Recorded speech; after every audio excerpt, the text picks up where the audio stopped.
Je m'appelle Juliette André et j'ai 28 ans. J'avais 7 ans la première fois que mon père m'a traitée de menteuse devant tout le monde. Nous étions au dîner d'anniversaire de ma tante et j'avais accidentellement renversé un verre de jus de fruits. Je lui ai dit que le verre m'avait glissé des mains. Il a regardé la table remplie de cousins et d'oncles et a lancé qu'elle disait toujours ça, que ce n'était jamais de sa faute. Tout le monde a ri, sauf moi. Ce moment a planté une graine en moi, une compréhension profonde et silencieuse que peu importe ce que je disais ou faisais, mes parents avaient déjà décidé qui j'étais. Pendant les 21 ans qui ont suivi, j'ai tout fait pour leur prouver qu'ils avaient tort. Je m'habillais impeccablement, je pesais chacun de mes mots et je m'excusais la première, même quand je n'avais rien fait de mal.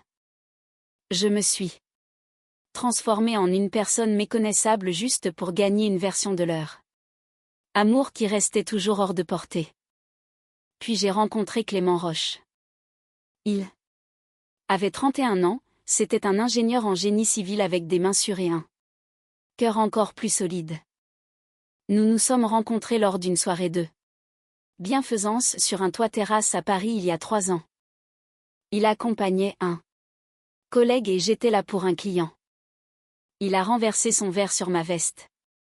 Moins de 4 minutes après notre rencontre et s'est excusé si sincèrement que j'ai ri au lieu de me crisper. À la fin de la soirée, nous avions échangé nos numéros et une conversation qui me donnait l'impression de pouvoir enfin expirer. Après avoir été en apnée pendant des années. Il n'avait pas besoin que je me fasse toute petite. Il ne bronchait pas quand j'étais directe. Il me posait des questions et attendait réellement les réponses. Après 14 mois de relation, il m'a demandé en mariage dans la cuisine de notre appartement. Pas de grand spectacle, juste lui, un genou à terre avec une bague que sa grand-mère lui avait laissée et sa voix qui tremblait légèrement en prononçant mon nom.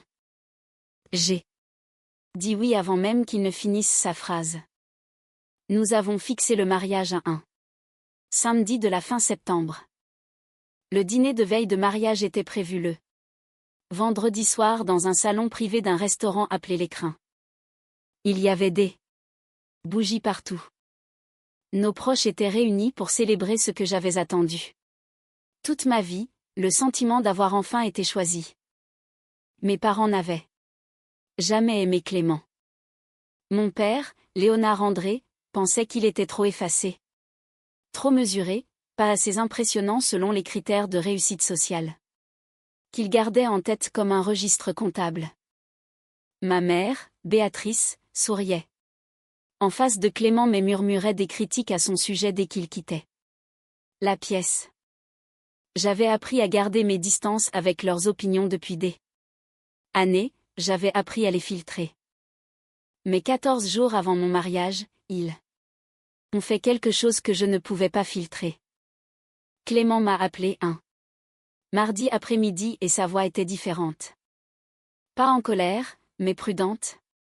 Comme s'il tenait un objet fragile et ne savait pas avec quelle force le serrer.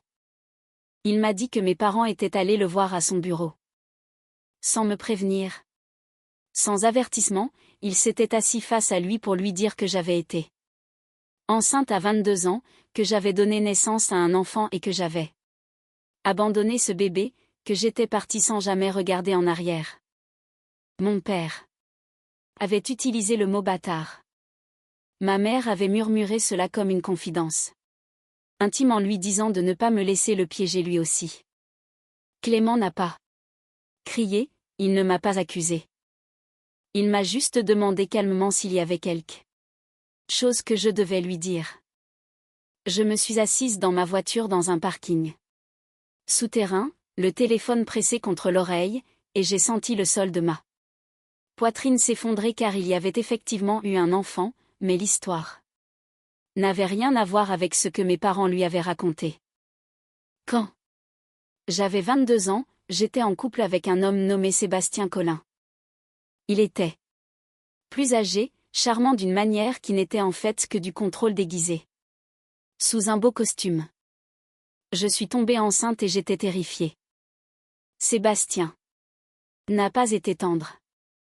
Il m'a dit que cet enfant n'était pas quelque chose qu'il voulait, et quand j'ai dit que je ne savais pas ce que je voulais, il a fait en sorte que cette décision semble de plus en plus insignifiante jusqu'à ce que je sente que je n'avais plus de sol sous mes pieds. J'ai porté cette grossesse pendant 4 mois avant qu'une fausse couche n'y mette fin. Ce fut soudain, dévastateur et complètement hors de mon contrôle. Il n'y a pas eu de naissance, pas de bébé que j'avais abandonné. Il n'y avait qu'un deuil que j'avais enterré. Si profondément que je n'en avais parlé à presque personne, y compris Clément. Parce que je n'avais jamais trouvé le bon moment et parce que cette période de ma vie appartenait à une version de moi que j'avais passé des années à pleurer. En silence. Mes parents le savaient. Ils étaient là. Ma mère m'avait conduite à l'hôpital. Elle m'avait tenu la main dans la salle d'attente. Elle savait exactement ce qui s'était passé et exactement ce qui ne s'était pas passé. Et pourtant, 14 jours avant mon mariage, elle s'était assise face à mon fiancé pour lui dire que j'avais abandonné un enfant vivant. Je suis allée chez Clément ce soir-là et je lui ai tout raconté, la grossesse, la fausse couche. Sébastien, le silence que j'avais porté. Il a tout écouté sans bouger. Quand j'ai eu fini, il a tendu la main au-dessus de la table pour prendre la mienne et a dit qu'il était tellement désolé que j'ai dû traverser ça. Il n'a pas dit qu'il était désolé que je ne lui ai pas dit plus tôt, ni qu'il n'était pas sûr de me croire. Il a partagé ma peine avant de poser la moindre question. C'était l'homme que j'épousais. Mais le poison que mes parents avaient instillé était toujours là, dans la pièce entre nous, et je savais qu'il ne disparaîtrait pas. Simplement parce que Clément était quelqu'un de bien. Mes parents avaient calculé leur coût. Ils savaient qu'une graine de doute plantée si près d'un mariage pouvait créer une faille que même l'amour ne pourrait jamais totalement refermer. Ce qu'ils n'avaient pas calculé, c'était qui franchirait la porte lors de notre dîner de veille de mariage le vendredi suivant, et ce qu'elle apporterait avec elle. Ce dîner était censé être le calme avant la belle tempête de notre mariage. Le restaurant L'Écrin avait été transformé en un décor de rêve. Avec des lumières ambrées tamisées sur les murs de briques apparentes, de longues tables nappées de lin crème avec des chemins de table en eucalyptus, et des bougies vacillant dans des vases en verre. Clément se tenait près du bar. Avec son frère, riant de quelque chose, son col ouvert, ses yeux cherchant les miens toutes les quelques minutes à travers la pièce comme il le faisait. Toujours, comme pour vérifier que j'étais bien réelle. Pendant un instant, debout dans l'encadrement de la porte dans ma robe bleu marine, j'ai failli me laisser croire que les 2 dernières semaines n'avaient pas existé, que mes parents n'avaient pas fait ce qu'ils avaient fait, que la blessure était déjà cicatrisée. Mes parents étaient assis au bout de la table. Mon père en était à son 2e verre. Ma mère portait un chemisier rose pâle et cette expression particulière qu'elle réservait aux occasions où elle s'attendait à être photographiée, composée, plaisante, jouant la chaleur humaine pour un public qui ne la connaissait pas comme moi. Ils avaient appelé 2 fois depuis la confrontation avec Clément, mais je n'avais pas répondu. Ils étaient là ce soir. Parce que je n'avais pas encore trouvé les mots pour les désinviter et parce qu'une partie épuisée de moi espérait qu'ils resteraient simplement assis tranquillement et laisseraient la soirée se passer sans incident. Cet espoir est mort à 20h17 précise quand la porte du salon privé s'est ouverte et qu'une femme que je n'avais pas vue depuis 6 ans est entrée. Elle s'appelait Nora Vasseur. Elle avait 34 ans, elle était fine et calme avec des yeux sombres et cette sorte de sérénité qui vient de la survie à quelque chose de significatif. Elle avait été ma plus proche amie pendant les années où j'étais avec Sébastien Collin. Elle m'avait aidé à tenir le coup pendant la fausse couche avec une constance que je ne l'avais jamais remerciée de manière adéquate. Nous nous étions éloigné progressivement après que j'ai tourné cette page de ma vie, non pas par colère, mais de cette façon silencieuse qui arrive parfois quand deux personnes s'associent mutuellement à une douleur qu'elles ne veulent plus toucher. Je ne savais pas qu'elle venait, je ne l'avais pas invitée. Je n'ai pas compris tout de suite pourquoi elle était là. Elle a marché directement vers moi, ignorant les salutations et la confusion, et a prononcé mon nom d'une voix ferme. Elle tenait une enveloppe Kraft. Elle a dit qu'elle avait besoin de 5 minutes et que cela ne pouvait pas attendre. Je l'ai emmenée dans le petit couloir à l'extérieur de la salle à manger. Le bruit de la fête était étouffé. Derrière la porte close. Elle a placé l'enveloppe dans mes mains et m'a dit de l'ouvrir. À l'intérieur se trouvaient des documents, des dossiers médicaux de l'hôpital où j'avais été soignée pendant la fausse couche, un compte-rendu de sortie datée, une lettre du médecin confirmant la perte de grossesse à 17 semaines, et sous ces papiers, une série de messages imprimés. Des captures d'écran datées entre ma mère, Béatrice André, et Sébastien Collin. Le message le plus ancien datait de 3 mois. Ma mère avait contacté Sébastien directement pour lui demander de confirmer, si jamais on le lui demandait, que j'avais donné naissance à un enfant vivant et que je l'avais fait adopter sans le lui dire. Sébastien, pour son seul mérite, avait refusé. Il lui avait dit que ce n'était pas ce qui s'était passé et qu'il ne voulait pas participer à ça. Ma mère avait insisté 2 fois de plus avant qu'il ne cesse de répondre. Nora avait obtenu ses preuves parce que Sébastien, mal à l'aise face à cet échange, l'avait contacté. Ils étaient restés vaguement en contact au fil des ans, et elle avait conduit pendant des heures pour s'assurer que j'ai ses preuves avant de me tenir devant l'hôtel. Je suis restée dans ce couloir un long moment avec les papiers en main, ressentant quelque chose de très calme au centre de ma poitrine. Ce n'était pas exactement de la rage, c'était quelque chose de plus vieux et de plus complet que la rage. C'était le deuil spécifique d'avoir enfin la preuve de ce que l'on a toujours su mais qu'on ne peut jamais dire tout haut. Que vos parents ne sont pas seulement imparfaits ou craintifs, mais délibérément et froidement cruels d'une manière qui n'a rien à voir avec votre protection et tout à voir avec le contrôle de votre vie. Je suis retournée dans la salle à manger. Clément a lu mon visage avant même que je ne dise un mot. Et est venu se tenir à mes côtés.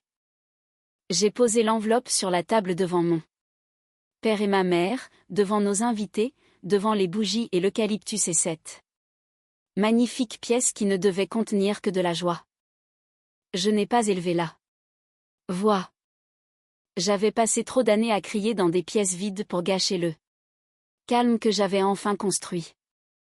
Je leur ai dit clairement ce que les documents contenaient. J'ai dit à toutes les personnes présentes ce que mes parents avaient tenté de faire 14 jours avant mon mariage. La mâchoire de mon père s'est crispée. Ma mère a regardé la nappe. Aucun des deux n'a parlé. Je leur ai demandé de partir. Ils sont partis. La pièce est restée silencieuse. Pendant un moment qui a semblé durer une éternité. Puis la mère de Clément, une femme nommée Françoise qui n'avait jamais été rien d'autre que gentille avec moi, s'est levée et a commencé à applaudir, doucement d'abord, puis toute la table l'a rejointe. Je suis restée là, dans la lumière ambrée de l'écrin, avec la main de mon fiancé dans la mienne et Nora en face de moi qui me regardait les yeux mouillés. Et j'ai laissé le son des applaudissements effacer chaque année que j'avais passé à être traitée de menteuse dans des pièces où personne ne me défendait. Nous nous sommes mariés ce samedi-là. La cérémonie était intime, honnête et complètement à notre image. Mes parents n'étaient pas là. Ce n'était pas une tragédie, c'était une frontière pour laquelle j'avais enfin cessé de m'excuser. Clément a pleuré pendant ses vœux. Je l'ai laissé finir avant de pleurer à mon tour pendant les miens. Nora était assise au premier rang et m'a tendu un mouchoir exactement au bon moment, comme elle l'avait toujours fait. Je suis Juliette André, bientôt Juliette Roche, et j'ai 28 ans. J'ai passé la majeure partie de ces années à croire que les personnes qui auraient dû m'aimer inconditionnellement avaient reçu une version de moi qui méritait moins. Je sais maintenant que ce n'était pas vrai.